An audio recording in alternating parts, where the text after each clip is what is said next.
రాజన్న సిరిసిల్ల జిల్లా ముస్తాబాద్ మండలం ఆవునూరుగూడెం గ్రామాల మధ్య పోర్చుగల్ ప్రాథమిక వ్యవసాయ సహకార సంఘంలో ఏర్పాటు చేసిన భారత్ పెట్రోలియం సౌజన్యంతో పెట్రోల్ డీజిల్ బంకులను పునఃప్రారంభం చేశారు. Single window chairman Tanneeru Bapurao పాలకవర్గం ఆధ్వర్యంలో ప్రారంభోత్సవానికి జాతీయ సహకార సంఘాల చైర్మన్లు ముఖ్య అతిథులుగా వచ్చేసి పెట్రోల్ డీజిల్ బంకులు ప్రారంభించారు. ఈ సందర్భంగా కొండూరి రవీంద్రరావు మాట్లాడుతూ భారతదేశంలోనే సహకార సంఘాలకు తెలంగాణ సహకార సంఘాలు దిక్సూచిగా మారాయని వారు అన్నారు. కేంద్ర మంత్రి అమిత్ షా తెలంగాణ సహకార సంఘాలను రాష్ట్ర సహకార సంఘాలు చూచిరండి అనడం గర్వించదగ్గ విషయమని తెలిపారు.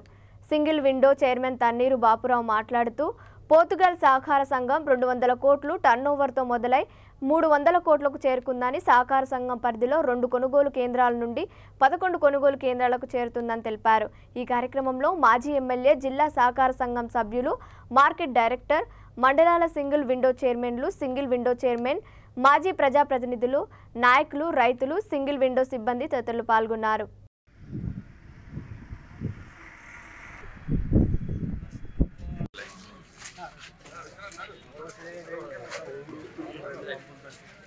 నమస్తే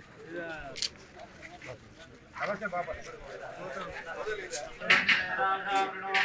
కరెక్ట్ అది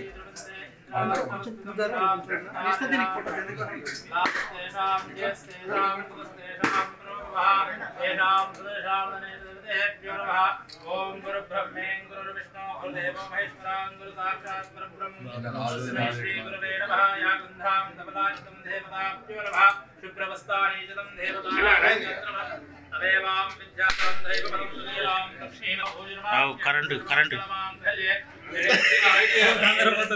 కరెంట్ మనిషి అయితే ఉంటే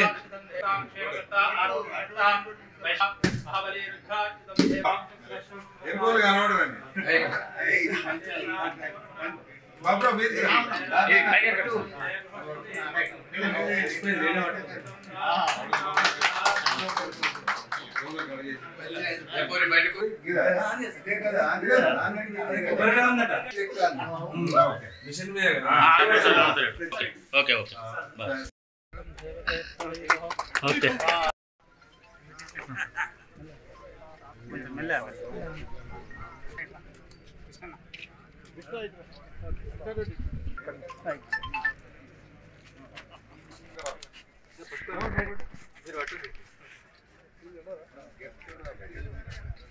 ఆవునూరు రోడ్లో పెట్రోల్ బంక్ ఓపెనింగ్ ప్రారంభోత్సవానికి వచ్చేసినటువంటి టెస్కాప్ మాజీ అధ్యక్షులు, ప్రజెంట్ డిసిసిబి అధ్యక్షులు కొండూరు రవీంద్రరావు గారికి, పాలకవర్గ సభ్యులు, హోదాలో ఉన్నటువంటి మాజీ ప్రజాప్రతినిధులకు, రైతన్నలకు అందరికీ మా యొక్క పోర్చుగల్ సహకార సంఘం తరఫున మా యొక్క హృదయపూర్వక నమస్కారాలు. మోయించుకుంట రెవెన్యూ పరిధిలో ఏర్పాటు చేసినటువంటి బంకు అప్పుడు పార్లమెంట్ ఎన్నికల సందర్భంగా ఎన్నికల కోడ్ ఉండడం చేత ఎవరిని ఆహ్వానించలేకపోయాం. అక్కడ బీపీసీఎల్ వాళ్ళే దాన్ని ప్రారంభించడం జరిగింది. ఇంతకుముందు ఇది కన్జ్యూమర్ బంకులు ఉండేడు, అంటే 6 గంటలకు ప్రారంభం చేసి సాయంత్రం 6 గంటలకు బంద్ చేయాల్సినటువంటి అవసరం ఉండే. ఒక రైతులకు మాత్రమే ఈ యొక్క డీజిల్ కానీ పెట్రోల్ కానీ పోసేటువంటి ఆ యొక్క రూల్స్ ఉండే. ఇప్పుడు దాన్ని 24 గంటలు మనకు రిటైల్ బంకులుగా మార్చిండ్రు. ఈ యొక్క రిటైల్ బంకులు మనకు సొసైటీ పరిధిలో 2 ఉన్నవి, ఒకటి అక్కడ బదనకల్ వద్ద, ఒకటి ఇక్కడ. ఇక్కడ నుంచి ఈ రోజు నుంచే మీకు 24 గంటల సేవలు డీజిల్ కానీ పెట్రోల్ కానీ, ఇంతకుముందు కొంచెం జరిగిన అసౌకర్యానికి మేమందరినీ మన్నించమని వేడుకుంటున్నాం. అప్పుడు అంటే టయానికి డీజిల్ ఉండకపోవడం, పెట్రోల్ ఉండకపోవడం, ఎందుకంటే రేటు వేరియేషన్ అప్పుడే మనకు అప్పుడే 102 రూపాయలు 103 రూపాయలు డీజిల్ వచ్చు. మనం 96 రూపాయలకు అమ్మాలంటే 6 రూపాయలు 5 రూపాయలు నష్టపోయాల్సిన పరిస్థితి అప్పుడు ఉండేది. కాబట్టి అలాంటి సందర్భంలో ఈ యొక్క బంకులను మేము అంటే రాష్ట్ర వ్యాప్తంగా కోఆపరేటివ్లో ఉన్నటువంటి బంకులన్నీ మూసేశారు, మనం కూడా మూసివేయడం జరిగింది. మీరందరూ బాధపడ్డారు, ఈ సొసైటీ ఎందుకు పెట్టింది ఈ బంకు, ఇది అవుతుందా, ఇది ఏమవుతుంది, మీ అందరి లోపల బాధ ఉండే. కాబట్టి దానికోసం రవీంద్రరావు గారు అందరూ ఎంతో కృషి చేసి ఢిల్లీకి వెళ్ళి అమిత్ షా గారిని, అంటే కేంద్ర సహకార శాఖ మంత్రి అమిత్ షా గారిని కలిసి ఎన్నోసార్లు విన్నవించి చేస్తే తర్వాత వారు అందరూ నిర్ణయం తీసుకొని రాష్ట్ర వ్యాప్తంగా